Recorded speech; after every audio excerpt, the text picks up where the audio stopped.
ஜாதக வைடூரியம் எனும் ஜோதிடரின் நடைமுறை அனுபவங்கள் பாகம் 7 புத்தகங்கள் விற்பனையாகிக் கொண்டிருக்கிறது. 8வது புத்தகம் அச்சில் இருக்கிறது, விரைவில் விற்பனைக்கு வெளிவந்துவிடும். 9வது புத்தகத்தின் எழுத்து பணியும் தொடர்ந்து நடைபெற்றுக் கொண்டிருக்கிறது. இப்போது காலையில் சுக்கிரனை பற்றி பேசிய விவரத்தை குறிப்பிடுத்துக் கொண்ட ஈரோடு கருங்கல் பாளையத்தைச் சேர்ந்த சோமு ஐயா அவர்கள் அதை எழுது பலகையில் எழுதி விளக்கி சொல்லுமாறு கேட்டதற்கு இணங்க தற்போது சுக்கிரனின் நீசபங்கத்தை ஒவ்வொரு லக்ன வாரியாக நாம் காணலாம். சுக்கிரன் கன்னி ராசியில் நீசமடைவார். சரிங்களா? ஒரு கிரகம் நீசமடைந்தால் நீசபங்கம் ஏற்பட வேண்டும் என்றால் அங்கே ஆட்சி உச்சம் பெறக்கூடிய கிரகம் லக்னத்திற்கோ சந்திரனுக்கோ கேந்திரத்தில் இருந்தால் நீசபங்கம் உண்டு. சரிங்களா? இப்போ மேஷ லக்னத்திலிருந்து வருவோம். மேஷ லக்னம், இந்த சுக்கிரனுக்கு நீசபங்கம் புதன் மூலமா தான் கிடைக்கும். என கன்னியில் ஆட்சி உச்சம் பெறக்கூடியவர் புதன். அப்போ ஒண்ணு இவர் இங்க இருக்கணும் கடகத்துல, புதன்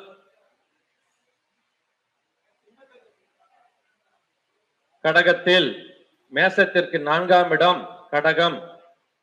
அடுத்தது இன்னொரு கேந்திரம் 7ஆம் இடம்.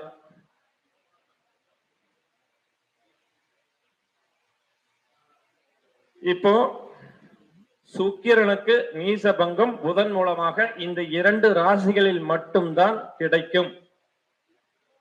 ஏன்? அதாவது மேச லக்னமாகவோ மேச ராசியாகவோ இருந்தால் என்ன காரணம்னா இங்க மேசத்தில் புதன் வருவதற்கு வாய்ப்பே கிடையாது. மேசத்திற்கு 10ஆம் இடமாகிய மகரத்தில் 4 ராசிகள் கடந்து புதன் நிற்பதற்கு வாய்ப்புகள் இல்லை. அதாவது சுக்கிரனிலிருந்து குறிப்பிட்ட பாகை புதன் சூரியன் சுக்கிரன் முக்கூட்டு கிரகம் என்பது எல்லோருக்கும் தெரியும். சோ இந்த 2 ராசிகள் தான் அவர் இருப்பாரு. இருந்தால் மட்டும்தான் நீச பங்கம் ஏற்படும். இருப்பினும் 6ஆம் அதிபதி 4இல் இருப்பது சிறப்பில்லை. 7, 6 தானாதிபதிகள் பரிவர்த்தனை பெறுவது அசுப பரிவர்த்தனை. என்ன இருந்தாலும் திருமண வாழ்க்கை சிக்கல் அப்படிங்கிறது தான் உண்மை, நீச பங்கம் இருந்தாலும் கூட. இது மேச லக்னம். இப்ப தெளிவா புரிஞ்சுதா? அடுத்த ரிஷப லக்னத்துக்கு போயிடலாமா?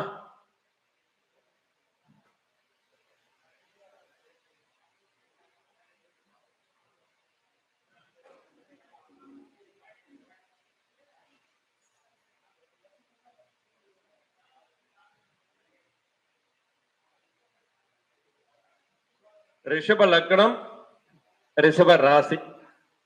இப்போ இந்த ரிஷப லக்னத்திற்கு கேந்திரஸ்தானம் ரிஷபம், சிம்மம், விருச்சிகம், கும்பம் இல்லைங்களா? சிம்மத்தில் புதன் இருப்பதற்கு வாய்ப்புகள் உண்டு. இந்த விருச்சிகத்தில் புதன் இருப்பதற்கு வாய்ப்புகள் உண்டு. கும்பத்தில் புதன் செல்ல வாய்ப்பு கிடையாது. சோ இந்த 2 ராசிகள் தான். இப்போ இது சிறப்பு, இதுவும் சிறப்பு. 5ஆம் அதிபதி 4ஆம் வீட்டில், லக்னாதிபதி 5ஆம் வீட்டில். ஒரு திரிகோணாதிபதி கேந்திரம் ஏறியது, ஒரு லக்னாதிபதி திரிகோணத்தில் இருப்பது நீசமடைந்தாலும் அவருக்கு லக்னத்திற்கும் சந்திரனுக்கும் 4ஆம் இடமாகிய சிம்மத்தில் இருப்பது சிறப்பு. இங்க லக்னத்துக்கு 7ல புதன் இருக்காரு. சோ இந்த ரிஷப லக்னத்திற்கு சுக்கிரன் நீசம் அடைந்தாலும் புதன் மூலமாக நீசபங்கம் அடைந்தால் சிறப்பு உண்டு. ஆனா நீசபங்க ராஜயோகம் கிடைக்க வாய்ப்பு இல்லை. சரிங்களா? ஒருவேளை லக்னம் ரிஷபமாக இருந்து ராசி மிதுனமாக இருந்தால் இந்த புதன் மிதுனத்திலேயோ கன்னியிலேயோ ஆட்சி உச்சம் பெற்றால் நீசபங்க ராஜயோகம் உண்டு. சுப ஆதிபத்தியம் இங்க துர்ஸ்தான அதிபதிகளாக வருவது கிடையாது. அதனால் நற்பலன் உண்டு. அடுத்து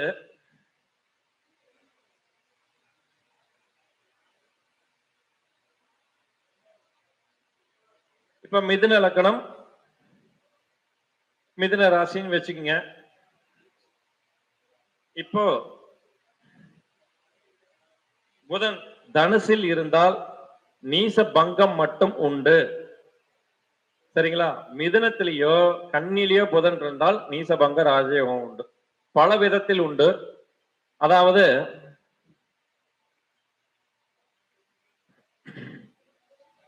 லக்னாதிபதி பலம் பெறுகிறார், கேந்திராதிபதி சுகஸ்தானாதிபதி பலம் பெறுகிறார். அந்த அமைப்பையும் இங்க எடுத்துக்கணும். சரிங்களா? அடுத்தது கடக லக்னம், கடக ராசி. இப்போ இதுக்கு 4ஆம் இடத்துல மட்டும்தான் புதன் நிற்பதற்கு வாய்ப்பு உண்டு. வேற எங்கேயும் 7, 10 ஸ்தானத்திற்கு செல்வதற்கு வாய்ப்பு இல்லை. லக்னத்துல இருந்தாலுமே சரி, இந்த புதன் இங்கே நின்றால் நீச பங்கம் மட்டும் உண்டு. கடக லக்னத்திற்கு நீசபங்க ராஜயோகம் கிடைக்க வாய்ப்பு இல்லை. அடுத்தது சிம்ம லக்னம், சிம்ம ராசி அப்படின்னு வச்சுங்க. இந்த சிம்ம லக்னத்திலேயே புதன் இருந்தாலும், சிம்ம லக்னத்திற்கு 4ஆம் வீடாகிய விருச்சிகத்தில் புதன் இருந்தாலும் சுக்கிரனுக்கு நீச பங்கம் மட்டும் கிடைக்கும். நீசபங்க ராஜயோகம் இல்லை. அடுத்தது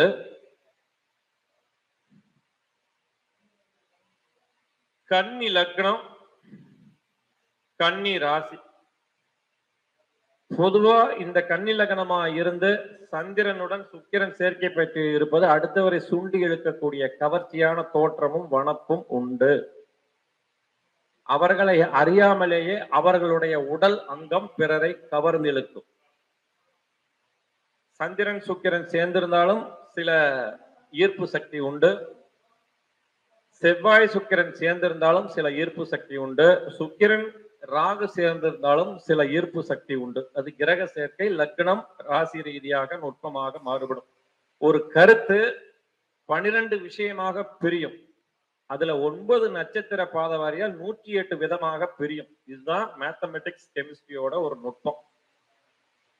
இப்போ இந்த கன்னி லக்னம், கன்னி ராசி, அங்க சுக்கிரன் இருக்காரு, நீசம் அடைஞ்சிருக்கார் அப்படின்னாலும் கூட புதன் இந்த கன்னியில் இருந்து விட்டால் மிக மிக சிறப்பு. ஜாதகர் யோகத்தை அனுபவிக்கக்கூடியவர். 9ஆம் அதிபதி லக்னத்தில், லக்னாதிபதி லக்னத்தில், 11ஆம் அதிபதி லக்னத்தில், சந்திரனுக்கும் லக்னத்திற்கும் கேந்திரத்தில், அதுவும் லக்ன பாவகத்திலேயே அவர் ஆட்சி உச்சம் பெற்று இருப்பது யோக பலன் அபரிதமாக ஜாதகருக்கு கிட்டும்.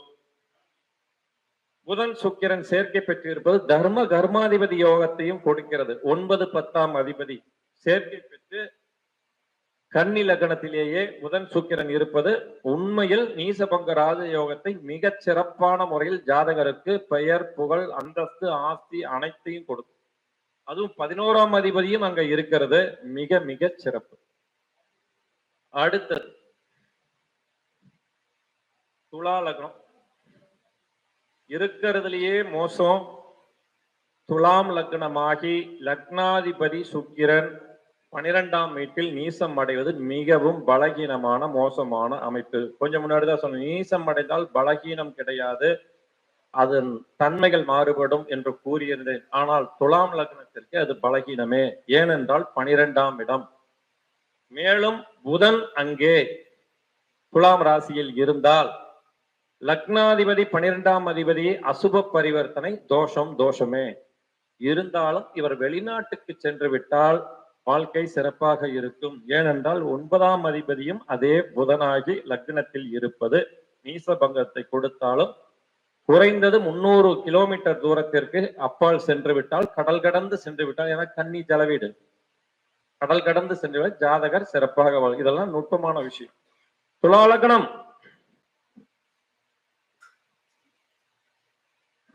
சுக்கிரன் 12இல் இருந்தால் கவனமாக பார்த்து சொல்லணும். பரிகாரம் நுட்பமாக சொன்னால் ஜெயிக்கும், ஏனோதானோ என்று சொன்னால் நடைபெறாது.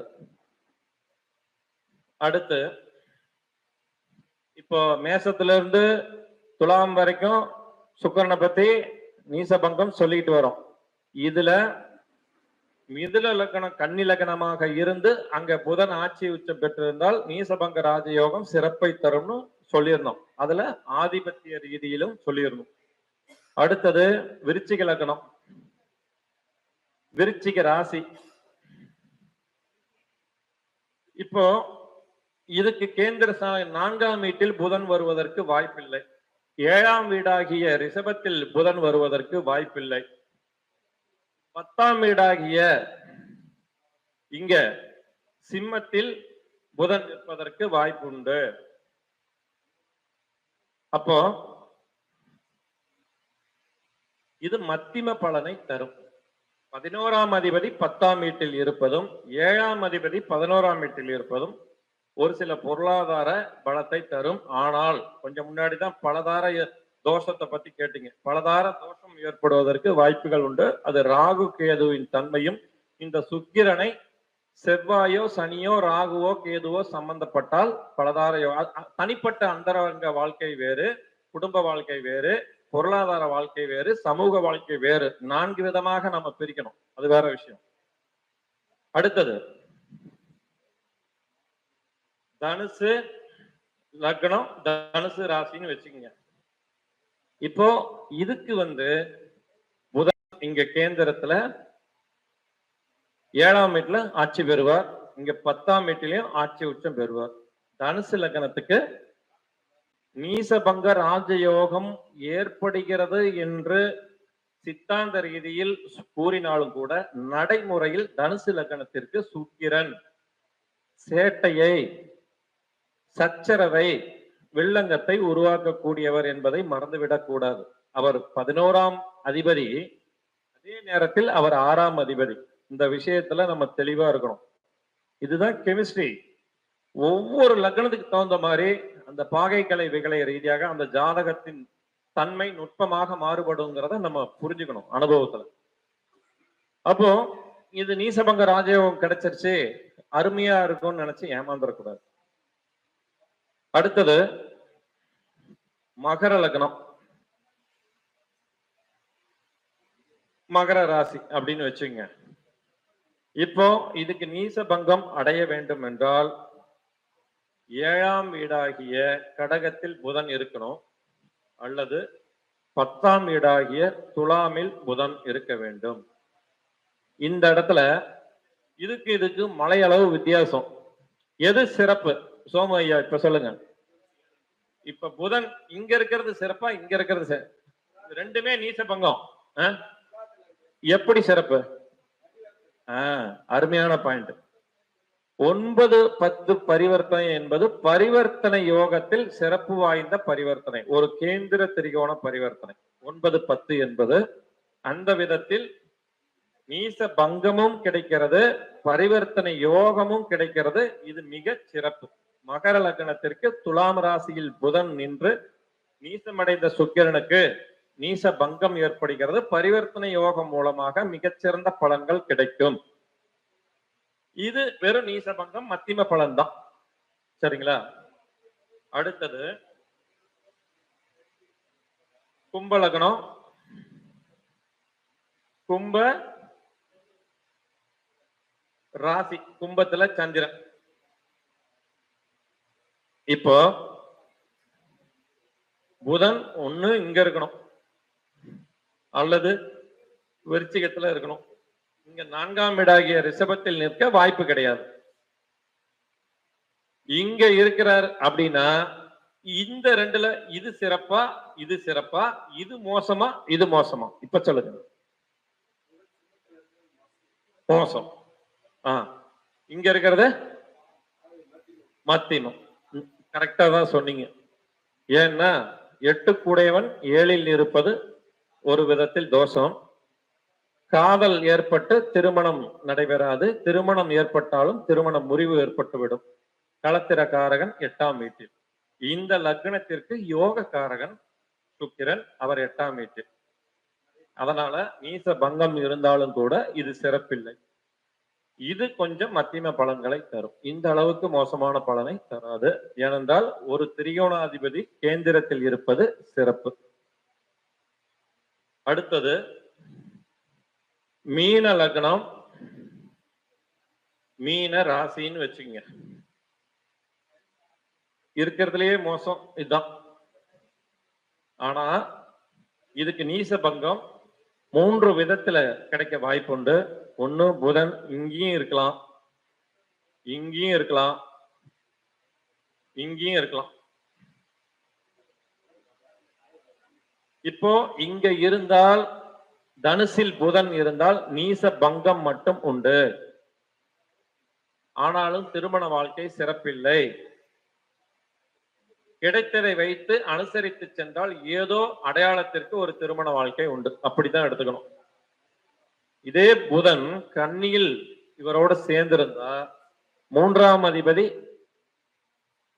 7ஆம் அதிபதி, 8ஆம் அதிபதி, 4ஆம் அதிபதி, இந்த மல்டி காம்பினேஷன் வரும். 3, 4, 7 காம்பினேஷன் பெஸ்ட். 8 சேர்வது என்பது கொஞ்சம் மோசம். அப்போ சொல்றாங்கல்ல, காலையில சண்டை பண்ணிக்கிறாங்க, ராத்திரி ஆனா ஒண்ணு சேர்ந்துக்கிறாங்க, அந்த கதை நான் ரொம்ப வெளிப்படையா சொல்லி உங்க வயசுக்கெல்லாம் புரிய வைக்க வேண்டிய அவசியம் இல்லை. இங்க புதன் இருக்காரு அப்படின்னாலும் சுகம் உண்டு, சொத்து சுகம் உண்டு. திருமண வாழ்க்கையில் பூரண திருப்தி இல்லை. அப்போ இந்த மாதிரி விஷயத்துக்கு தான் யாரோ கேட்டீங்க, பார்த்தோன்னே 2ஆம் தாரமான்.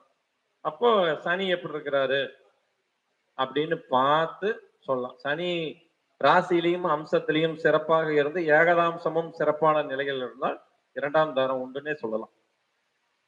இப்போ மேசத்துல இருந்து மீனம் வரைக்கும் 12 ராசிக்கும் நாம ராசி லக்ன ரீதியாக சுக்கிரன் நீசத்தையும் நீசபங்கத்தையும் நீசபங்க ராஜயோகத்தையும் சொல்லியிருக்கேன். இதுல தெளிவா புரியுதா? இப்ப மீதி இதர கிரகங்களுக்கு எங்க வேணாலும் கிரகங்கள் வருவாங்க.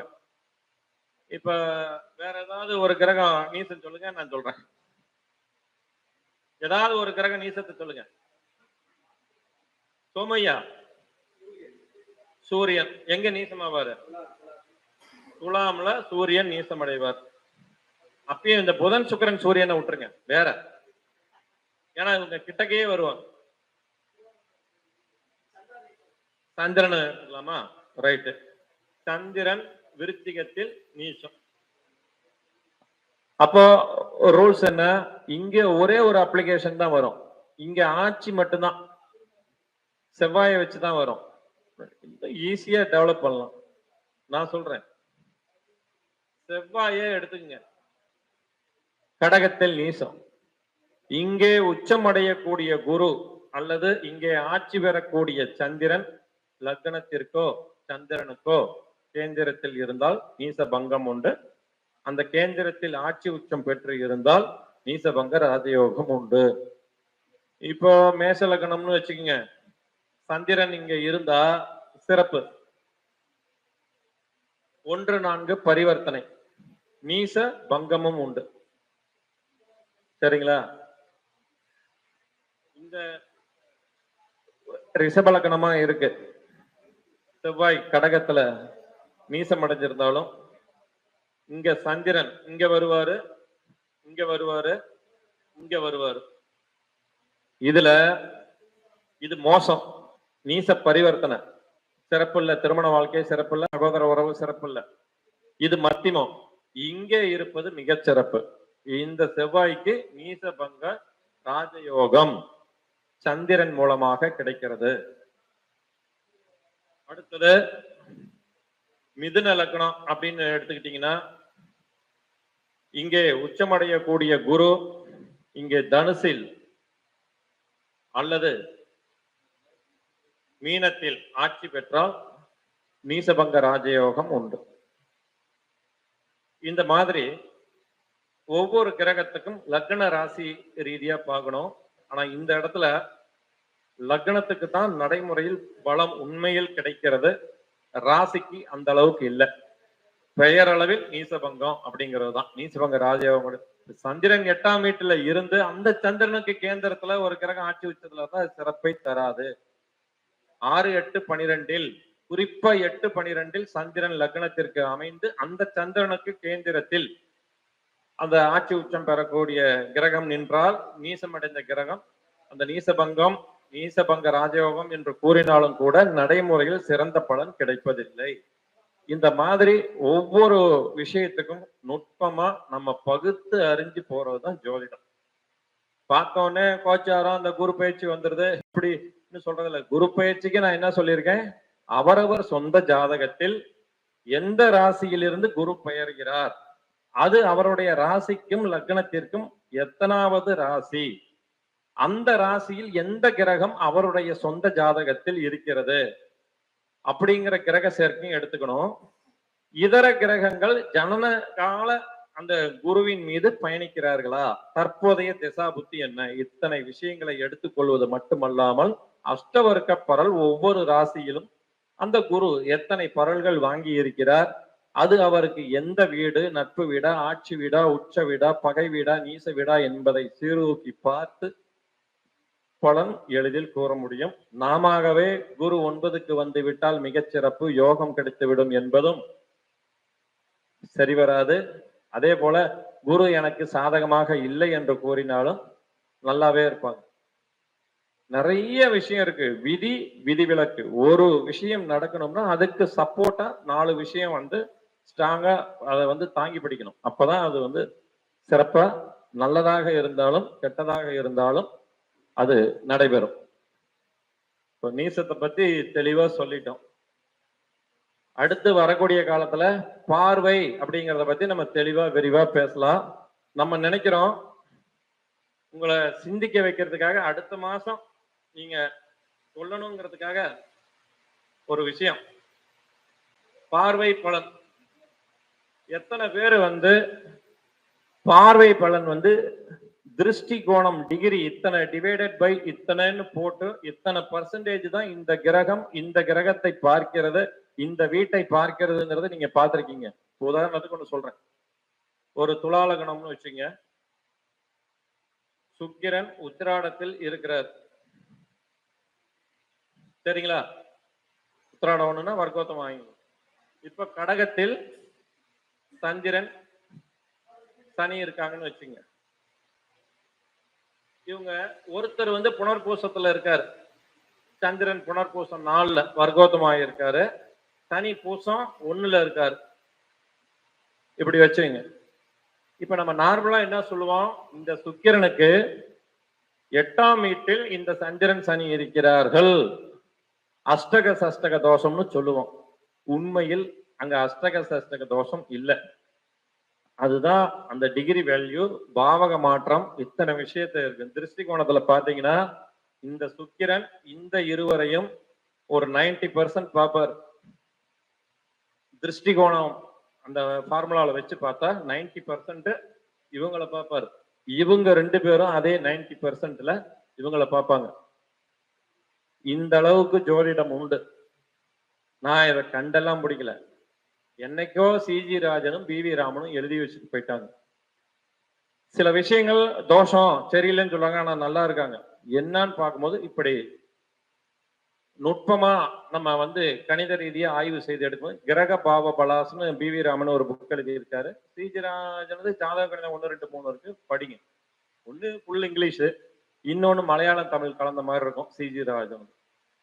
அப்போ கணிதம், அறிவியல், மானசாஸ்திர, தொழில்நுட்பத்தோட நம்ம ஜோதிடத்தை அணுகணும்.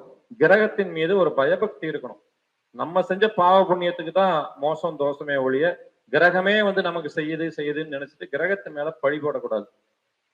நம்ம மேலதான் நம்ம பழி போட்டுக்கணும். நாம செஞ்ச கர்ம பதிவு, வினைப்பதிவு தான். இத வருங்காலத்துல நம்ம விரிவா பார்க்கலாம். அதே மாதிரி கோச்சார பலன், அதுக்கு நிறைய நுட்பம் இருக்கு, அதுவும் வருங்காலத்துல பார்க்கலாம். இன்னும் தொடர்ந்து எந்த மாதிரி விஷயங்கள் நீங்க எதிர்பார்க்கிறீங்கன்னு சொன்னா அடுத்தடுத்த மாசத்துல அதை நம்ம கொடுக்கலாம். அடுத்த தடவை வரும் பொழுது கேள்விகளை தயார் பண்ணிட்டு வாங்க.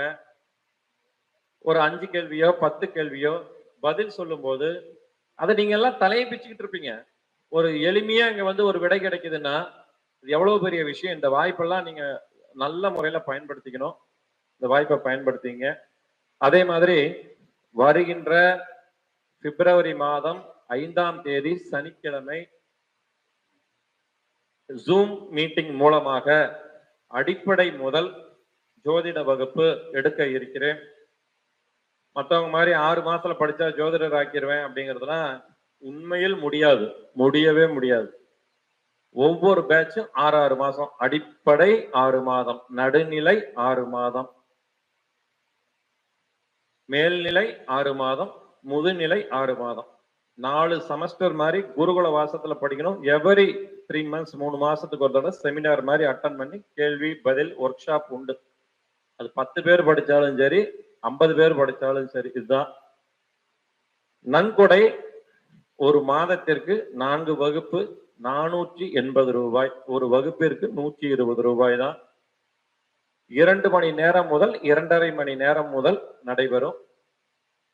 அருகாமையில் இருப்பவர்கள் நேரடியாக வந்து கலந்து கொள்ளலாம். தொலைவில், வெளிநாட்டில், வெளிமாநிலத்தில் வசிப்பவர்கள் ஜூம் மீட்டிங் மூலமாக உங்களை இணைத்து கொண்டு வகுப்பில் சேர்ந்து எங்க போனாலும் இந்த ஒரு நாள்ல படிச்சா நான் மிகச்சிறந்த ஜோதிடர் ஆயிடுவேன், ஒரு வருஷம் போயிட்டா மிகச்சிறந்த ஜோதிடர் ஆவேன்லாம் தப்பு கணக்கு போடாதீங்க.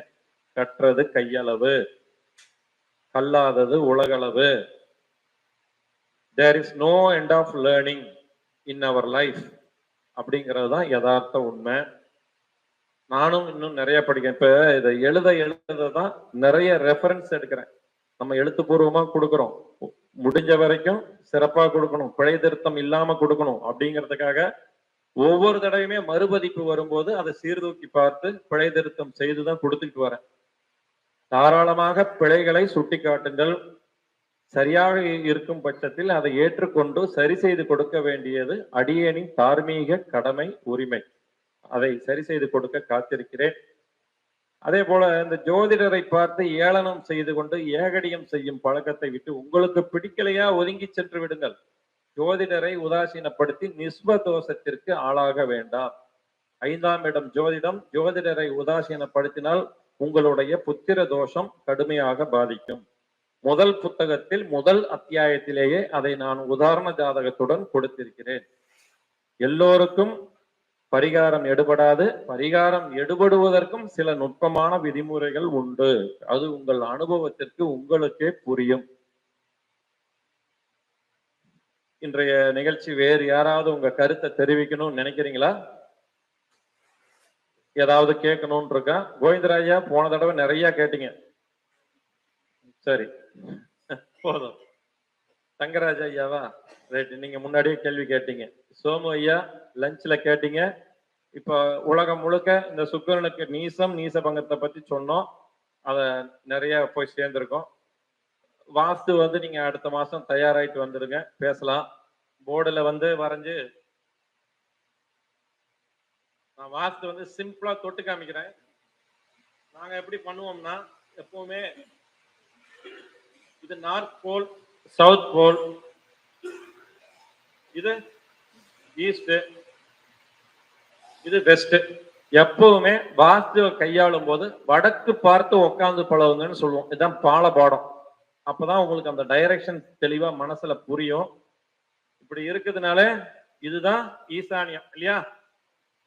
இது இப்படி இழுத்திருந்தா அந்த பூமி மிக சிறப்பு லாபகரமானது. இது இழுத்திருந்தா அபாயகரமானது. சரிங்களா? ஈசானியம் நீண்டு வளர்ந்திருந்தால் சிறப்பு. சரியா தவறா? சரி, எங்களை பொறுத்த வரைக்கும் அது அனுபவத்தில். இங்க இந்த குபேர மூலை, நைருதி மூலை, அதாவது தென்மேற்கு மூலை எப்படி இருக்கணும்? நீண்டு இருக்கணுமா? அது வேற, அது அல்ல.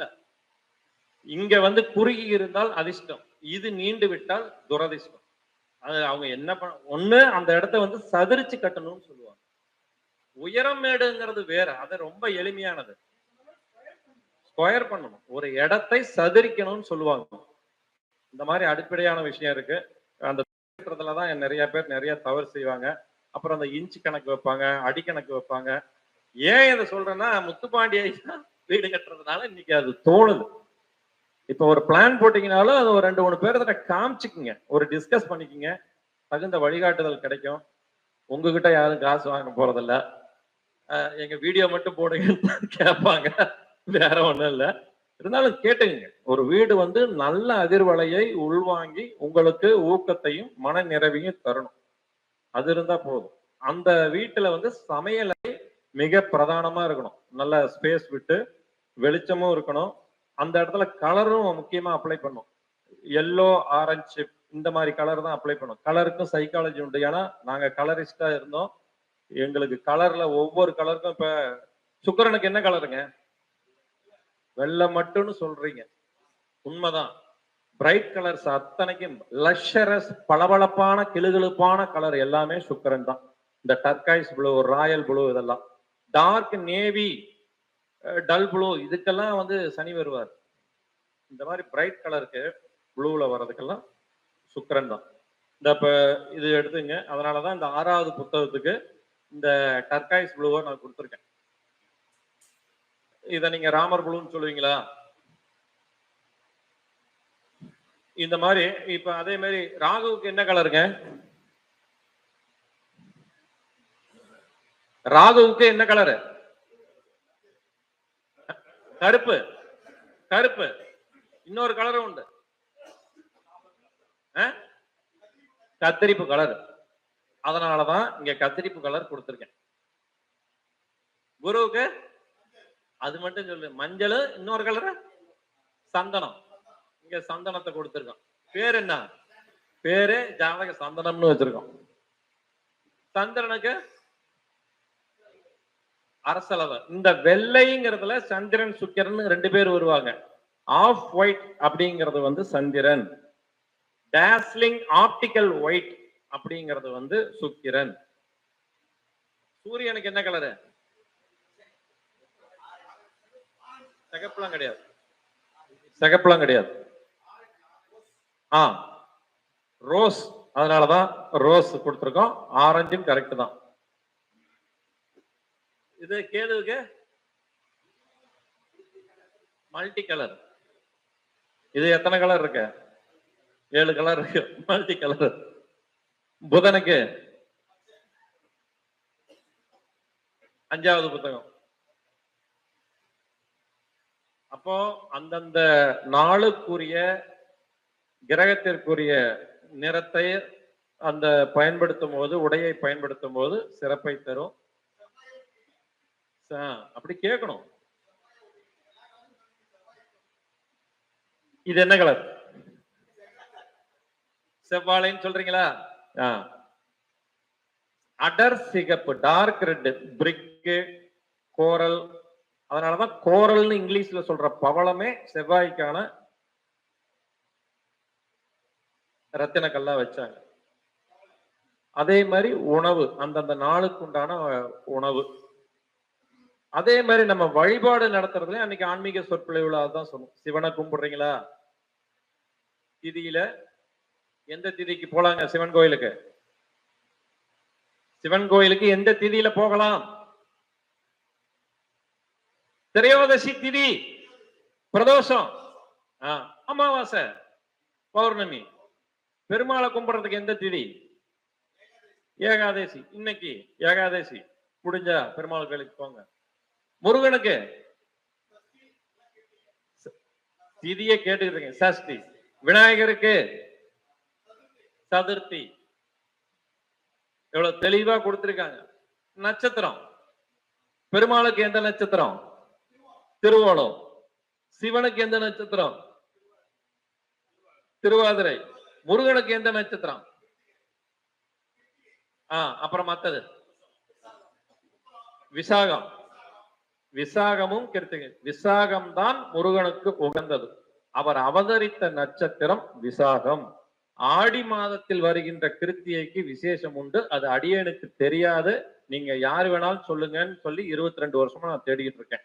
அதே மாதிரி பூசத்துல தைப்பூசத்துக்கு மட்டும்தான் கொடுத்திருக்காங்க. அதுக்கு காரண காரியம் இன்னும் எனக்கு தெரியாது. நீங்க சொல்லலாம். அடுத்து அம்பாளுக்கு. சரி, சூரியனுக்கு என்ன தெரியும்?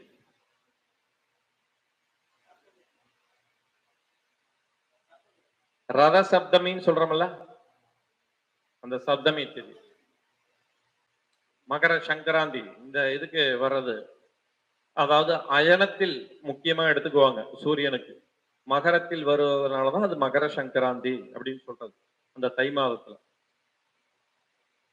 நட்சத்திரம் இதே மாதிரி ஒவ்வொன்றுக்கும் உண்டு. இந்த மாதிரி திதி நட்சத்திரம் அந்த தெய்வத்தை வந்து நம்ம சரியான விதத்தில் நம்மளுடைய ஜாதகம் 9ஆம் அதிபதி எந்த வீடு எந்த கிரகம் வருகிறதோ அதற்கு உண்டான கிழமை நட்சத்திரம் திதியை நாம் அனுசரித்து கடைபிடித்தால் நமக்கு மேன்மை கிடைக்கும். நமது ஜாதகத்தில் திரிகோணாதிபதிகள் எந்த வீட்டில் இருந்தாலும் அவர்கள் செய்ய வேண்டிய பலனை செய்வார்கள். நாம் அதற்கேற்ற விதத்தில் வழிபாடுகளை நமது பழக்க வழக்கங்களை சீரமைத்துக் கொள்வது நமக்கு மேன்மையான பலன்களை தரும். அடிப்படை உண்மை. நம்ம அப்ளிகேஷன் போட்ட மாதிரியே ஒரு கோயிலுக்கு போனா பணம் வந்துடணும்னு நினைக்கிறோம். அது நம்மளோட மூட நம்பிக்கை. நமக்கு அந்த ஒரு தொடர்புகள் நல்ல ஆட்களோட ஒரு அமைப்பு நேர காலம் எல்லாம் கூடி வரும் பொழுது இறையர்களோட நமக்கு சக மனிதனோட உதவி ஒத்தாசுனா நமக்கு மேன்மையான பலன் ஆதாயம் கிடைக்குங்கிறது தான் உண்மை. ஒரு மோசமான திசையில வந்து என்னதான் சாமி கும்பிட்டாலும் கிடைக்காது. அது ஒன்லி டிஃபென்ஸ் மெக்கானிசம் மட்டும்தான் வேலை செய்யும். நம்மளை தற்காத்து கொள்ள முடியும் அப்படிங்கிறது தான் உண்மை. சந்திரனுக்கு கேந்திரத்தில் கேது நின்று திசை நடத்தினால் தரித்திரத்தை ஜாதகர் அனுபவிப்பார். இது எந்த நூலிலும் கிடையாது. அனுபவத்தில் சொல்லும் உண்மை. நான் கண்டுபிடிச்சேன்னு சொல்ல வரல, அனுபவிச்சு சொல்ற உண்மை. சரிங்களா? வேற என்ன அடுத்தது?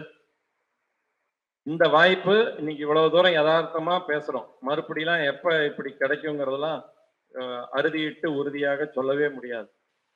இன்னைக்கு நம்ம கிட்ட இருந்து கிடைக்கணுங்கிற ஒரு விஷயம் கிடைக்குது, அவ்வளவுதான் உண்மை. அடுத்தது பிப்ரவரி மாதம் 13ஆம் தேதியோ அல்லது 19ஆம் தேதியோ குமாரபாளையத்தில் கருத்தரங்கம் நடைபெறும். அது மதியத்திற்கு மேல் பட்டிமன்றமாகவும் நடைபெறலாம்.